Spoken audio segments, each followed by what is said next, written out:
amaqhingasu akhe emazweni omhlaba angaphandle kwezwe kwaZulu ukuze kufake ubuthakathaka ebhodini ngamabomu ukuze kube lula ukulithatha izwe lethu. Ngiyakuqonda kahle ukuthi la ngamagama ashube kakhulu engobeka lapha.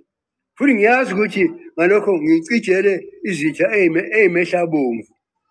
Kodwa kufanele ngisebenzise iqiniso.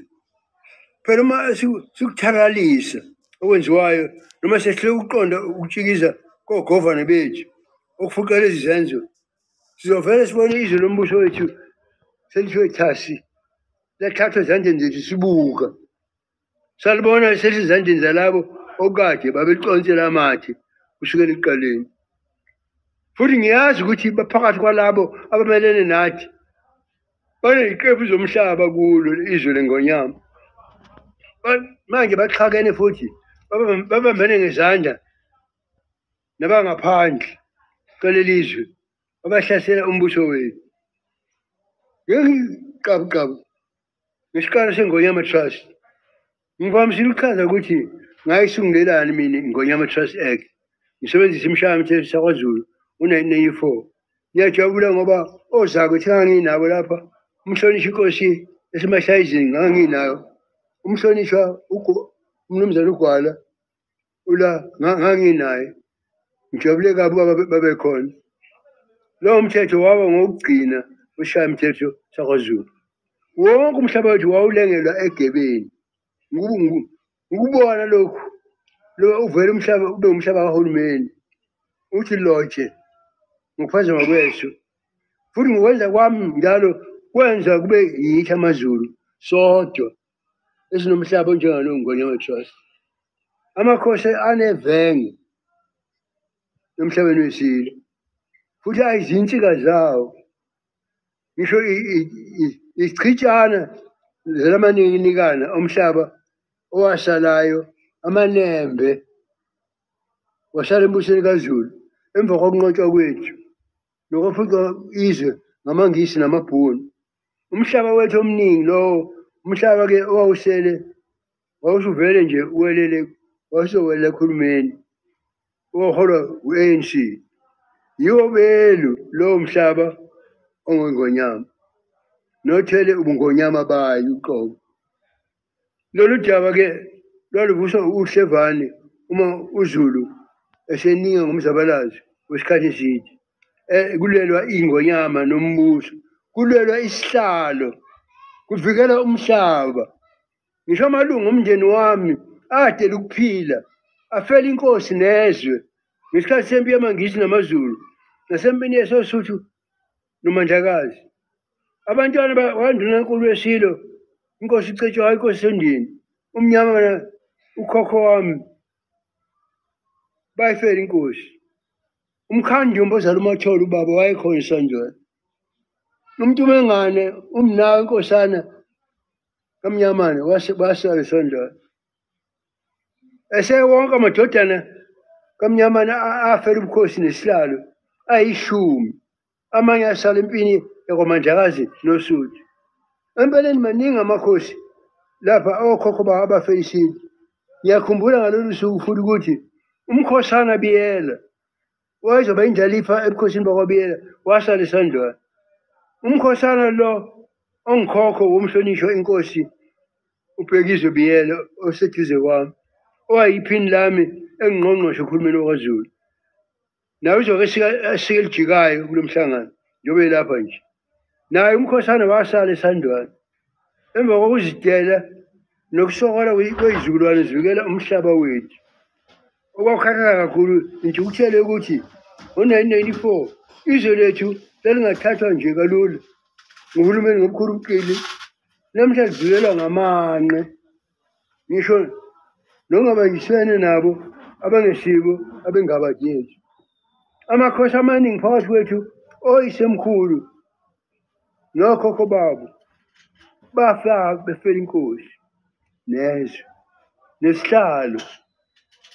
Okushaqisa kakhulu ukuthi uhulumeni wayesezokwamukela izwe alibuse, wayezohola yibo kanye labo bakwaKhongolose abanqabela isizwe ukuba sibe nesihlalo etafuleni okwakudingiswa kulo udaba lomthetho waseNingizimu Afrika wentando yeningi osezobusizo. Ikusasa lokwamukela nokuhlonipha isilo samaZulu kanye nesakhiwo sobuholi besintu amakhosi kwakumingothi kungacacisiwe. Kulaba ababeka imbono kulezi ngxoxo i-IFP inkatha kuphela eyashaya phansi ngonyawo mayelana nendawo wezwe.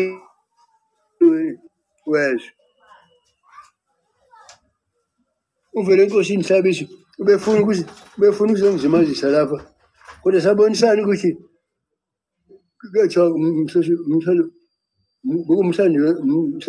umkhosi umhlangano wenkathi uthi ukhilane lo naye ongumhloli wethu nganginaye ngenza lo mthetho ulize ngalelo gunya fanele ngikucacisele ngoba banemlomo emide abantu babefuna bebeshovisa okamaningi la ngakho ngigagwelela iqembu ngibeka amaqiniso yobe njalo ngangenzeli yona imfundisozo angikhambeni yona inkathi kwakuwumuzwa wami omkhulu ngedwa ukuthi isilo nobukhosi kufanele bube nesigaba esiqoshwe kusemthethweni eNingizimu Afrika yentando yeningi. Kangangokuthi ngangiyimisela ukunikela ngekusasa leqembu lami i-IFP. Mina liqobo ngenqaba ukuyohlala etafuleni lencomo ngumthethosisekelo. Ngithi ngeke mokusenqatshwa ukuba inkosi yami isilo singabi nesihlalo.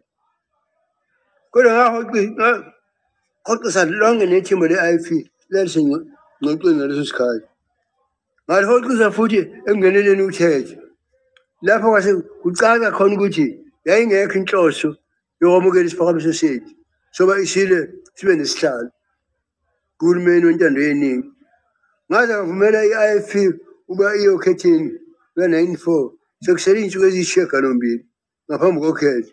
Lokhu ngakwenza emva kokuvumelana kwethembana kwesivumelano esinzulu esasayinwe umhlonishwa umnumzane Nelson Mandela umhlonishwa umnumzane de Klerk nami sayibophezela mhlaka-19 ku-April ukuthi kwaba khona abalamuli baphesheya engase ngibaqokile kwezokubuyisana ukuba bazoqwashisa ngokuthi ubukhosi besilo bakwaZulu buzoba ngaphi kwi-South Africa entsha uma ungabona ngeselilodwa emva kokhetho.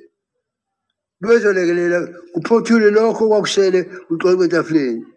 Okwakusemqoka kulokho okuyudaba lokwamukela kwesilo sethu emthethosisekelo nobukhosi baso nje ubukhosi isihlalo sobukhosi bakwaZulu. Ngaphinde ngagcizelela ukuthi umnumzane de Klerk akabizi iphalamende yayisivalile iphalamende ingase kube imihlangano ngashaya ngonyawo phansi ngathi ayibize ngosuku olulodwa nenhloso eyodwa qwaba yokushicilela ukuthi umthethosisekelo isikhashana uvume ukuthi lapha kwaZulu sinobukhosi boswela bengonyama. Ngathumela umntwana wenkosi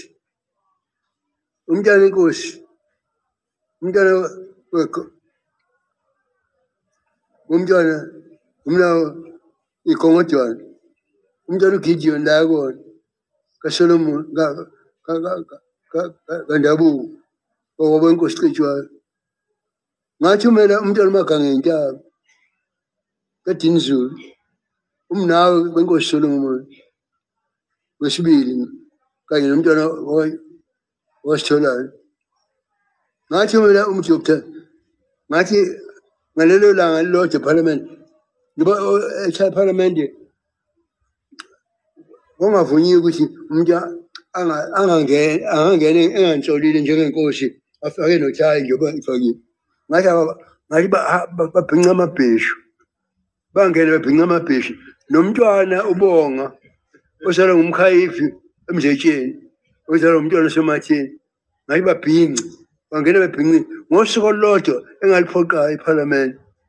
Ngosekukhohlakele kokho indaba yomhlaba wethu ayizange ibe yingxenye yey'ngxoxo zomthethosisekelo futhi ayizange ngiqhamuke ngisho kulesi sivumelwano esasimqoka.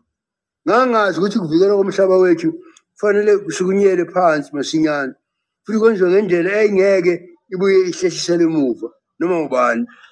Ngase-ke ngisungula umthetho wokubeka wonke umhlaba wombuso kule trust yeNgonyama. Isilo saba i-trust sodwa, sona sodwa vu, kwenziwa yimi lokho.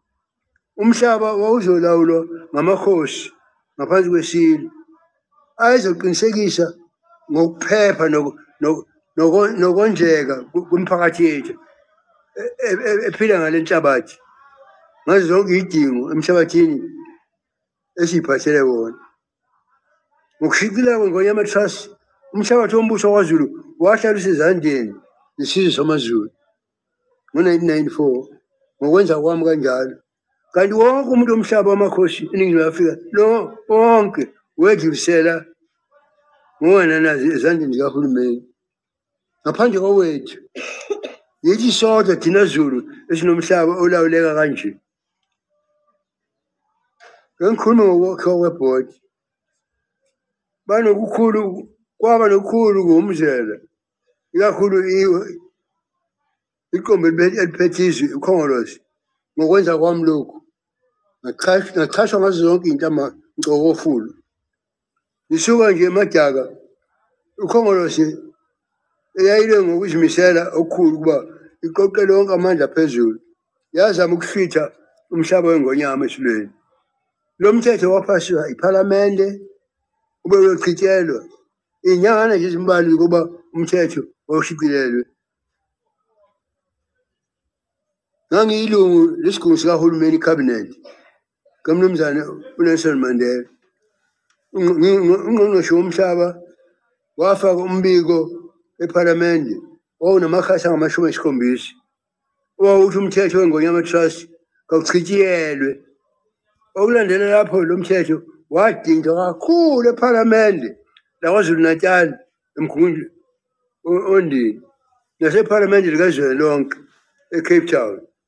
Ngo-April 1997 washicilelwa iKwaZulu Natal iNgonyama Trust Amendment Act ePhalamende yesizwe.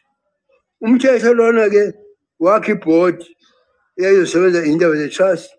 Ebhodini yafaka amalungu ayezokhetha ungqongqoshe wezolimo nomhlaba ngokomthetho i-Section 2A3 emalungeni ayisishiyagalombili ebhodi ayeqokwe ngungqongqoshe. Ibhodi yayizoba nesilo sibe ngusihlalo. Kodwa-ke isilo sodwa sanikwa igunya ukuba sibe isihlalo noma sikhombe owengaba isandla saso abe ngusihlalo webhodi. Sasithi banelisekile nqa usucitshele lo mthetho ePhalamende, kanti siyadlala, siyayikhohlisa. Umsebenzi ngusihlalo webhodi ngokuphoqayo ngumsebenzi owenziwa nsuku zonke. Umuntu uya e-ofisi, umuntu manje lo uye e-ofisi sonke amalanga. Lo msebenzi udinga ukwazi okujule komthetho, udinga kube nokuqonda okunzulu komthetho wesintu nomthetho othinta amasiko. Futhi lo msebenzi udinga umuntu ozoba kuwo nsuku zonke. Zonke iy'ndaba ney'nselelo ney'nkinga zawo nsuku zonke. Ngangizange mangaleke lapho iNgonyama uGoodwill Zwelithini kaBhekuzulu umdlokombane icele iselulekile wesimo njengonduna Kolobasi nanjengoyisemkhulu. Yayisinqumo iNgonyama ube usihlalo kube ikhombane siqu sayo inzikalwazi nokubona isidingo sokuba umthwalo ungabi sesilweni. Kwashicilelwa emthethweni owahlinzeka ukuba kwenzeke kanjalo ukuba isilo sibe negunya lokubeka esimqokayo ukuba enze umsebenzi waso ukuba isihlalo weNgonyama Trust Board usuku nosuku. Ngalo siyeke igama lelo wakhonjwayo iNgonyama uMhlakambane lo lemkhombayo ukuthi ijaji umhlonishwa uJerome Mngwenya. Wamkhetha ukuba abe ngummeleli wakhe isikhathi esinganqunywanga uba siyobe ngakanani. Kwacaca kwathi bha ukuthi umhlonishwa uMngwenya wayewenza kahle umsebenzi wakhe elandela konke ngothi lwakho lokho ayekulalelwe yisilo eyivikela iNgonyama Trust ngisho inkantolo ingakho ngimcelile ukuba abe khona kulo mhlangano ngenizwe elakhe ilaka lakhe. Isilo sethu esikhotheme uMntombane sakhombisa ubunsengenhle ngoba sibeke indaba zeNgonyama Trust ezandleni zalowo ongumade bona onekhono nenkonzo yokwethembeka noyekade eyijaji umhlonishwa uJory Mngwenya. Emashumini eminyaka eminingi iNgonyama noMnumzane uNgwenya babe nokuqonda obukhali nobujulile mayelana ney'ndaba zomhlaba weNgonyama Trust. Ukuthi wawungavikela kanjani, ukuthi umbono otshalakhu olwenziwayo kusungula i-trust wangahlaliswa kanjani usemqondweni nasenhliziyweni zesizwe ukuze wonke umuntu asizakale ngawo. Eminye imisebenzi yomhlonishwa uNgwenya ngiyohlala webhodi kwakuwumema imihlangano yamakhosi elawula isilo futhi emele isilo umhlonishwa uNgwenya waye ebikela amakhosi okudingekayo ngoba yiwona alawula umhlabathi phakathi kwethu, yikho ngwabizile nje. Ngiyabonga nje nakulaba angezanga. Njengamakhosi sasazi ukuthi lapho sihlalo webhodi sibiza umhlangano kwakusuke kuyisilo uqobo lwaso esasibizile umhlangano. iNgonyama kuleyo mhlangano isilo samakhosi sasikhuluma emakhosini siphawule ngayo yonke imininingwane yokuphatha umhlaba. Kwakuxoxwa futhi neNgonyama Trust Board ngale ndlela ubuhlakani babuhlumelelisa kuhlanganwe kwakuholela ekutheni iy'nqumo ey'qokothile ezayibeka impilo ney'dingo zabantu phambili. Sasikubabaza ngesasasa ubuholi besilo sethu esikhothameyo uMdlokombane nabezitha bayethu. iNgonyama kwathi lapho isilo sesiguqa amakhosi aduduzwa ithemba lokuthi umhlaba wawuzohlala uphephile ngaphansi kwe-trust. Amakhosi ayethemba futhi ukuthi lo owayebekwa esihlalweni uyoqhubeka engunomtheko yena yedwa phezu komhlaba. Nempela ngokusemthethweni isilo sethu kwathi ngoMeyi 2022 isilo sethu esithi khona uMisuzulu ngomuzwa wezinzo waqinisekisa ngekusasa wafulela kwaduzwa lapho isilo uMisuzulu kaZwelithini ngokusemthethweni wagcwalisa ukuthi ummeleli wakhe kwakuzoba wazoqhubeka umhlonishwa uNgwenya wazoqhubeka engusihlalo webhodi omele isilo amahlebezi okuqala enguquko ebhodini. iNgonyama ngokulindelekile kwathi uma usihlalo webhodi umhlonishwa uMnumzane uNgwenya esimeme njengamakhosi emhlanganweni kaDisemba ngonyaka odlule u-2020 sakuqonda ukuthi lowo kwangumlayelo wesilo uMisuzulu inkosi yethu. Amakhosi ayilungiselele ukuya emhlanganweni uyokothi isilo eThekwini. Isilo azizwele ukuthi sasifisa ukubathekelisa ngani njengoba sasithekeliswa iNgonyama uMdlokombane esaphila. Ngeshwa iNgonyama ayizange ivele kulo mhlangano. Amakhosi alindele iy'nsuku ey'ntathu uba othi isilo sazi esibekiweyo ayilindele ukuzwa noma bezindaba ey'phathelene neNgonyama Trust. Ayithi phela isilo sobizele lokho akubanga bikho silabi sokuthi kwakwenziwe njani esilweni. Ngisewedlule lowo mhlangano akubanga bikho nancazelo. Ayikumangalisi ukuthi amakhosi la athunikala kakhulu emoyeni nakimi akubika ukuthunakala kwabo ngoba enziwe indiva. Kwathi kusuka sasisizwa amahemhemu ukuthi kukhona izinguquko ezenziwe ebhodini. Ihhovisi lesilo latshela umhlonishwa uNgwenya ukuthi kwakufanele ngabe asenza lutho oluphathelene nongusihlalo. Kwathiwa wayengasayena ummeleli wesilo. Lezi nkulumo noshweshweshwe basemaphasijini kwabaphatha kabi amakhosi njengoba akukho owayeseke wayetshena ukuthi egameni lesilo. Kwavela nencwadi evele esweni esho njalo. Amakhosi acabanga ukuthi umuntu okufanele angabe uyazi undunankulu wesilo nomsunguli wayo mina.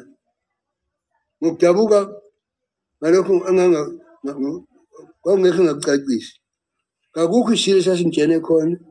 Amakhosi-ke ayezokhuleka ukuba ngiwachazele njengoba uma wawukhona wayengazi inhloso isilo mayelana neNgonyama Trust. Kwangaba undunankulu wesilo, umsunguli we-trust. Nginikhumbule lowo yimi umsunguli. Ngeshwa angikwazi ukucacisa lutho. Ngoba akukho isilo esixoxe nami. Kwakuzobe kungenza ongafanele ukuzama ukuchaza ongazange uxoxe nami. Ngabe sengichaza nje kanjalo emakhosini. Ngase nginezelela ngokuthi ngokwazi kwami la ngaphandle uma kukhona okuphambene nengicabangayo. Uma ungekho lutho oluphikisana noma ukuthi umhlonishwe uNgwenya aqhubeke, kusenguye usihlalo webhodi. Mina ngangikholwa ukuthi kusenjalo ngokomthetho. Kungakabe insuku zatshwala sengakabi khona osibhinca Makhasana asebeqala amahlebezi kwezemthombo yendawo. Balikhona uqheka phakathi kwami nesilo nendunankulu waso mina. Kwaba lula kubantu ukukholwa yilokhu ngoba bengajwayele ukuba isilo umjombane singambizi undunankulu waso akasokhe, ikakhulukazi mayelana ney'ndaba zomhlaba. Isizwe samaZulu siyakwazisa kakhulu lokhu. Kusho kuyisisekelo esikhulu sombuso. Ngaphatheka kabi kakhulu ngoba lawo mahlebezi ayesevundele ukutshala ungabazali netshwethu esizweni sonke sakaZulu. Kwamanje kuzwakala-ke emthonjeni yey'ndaba ukuthi isilo sasifake igama likaMnumzane uMnumzane uJacob Mnisi, usomabhizinisi waseMpumalanga, ukuba ahambe ngusihlalo webhodi ahlale isikhundla somhlonishwa uNgwenya. Ngibona sengathi angazi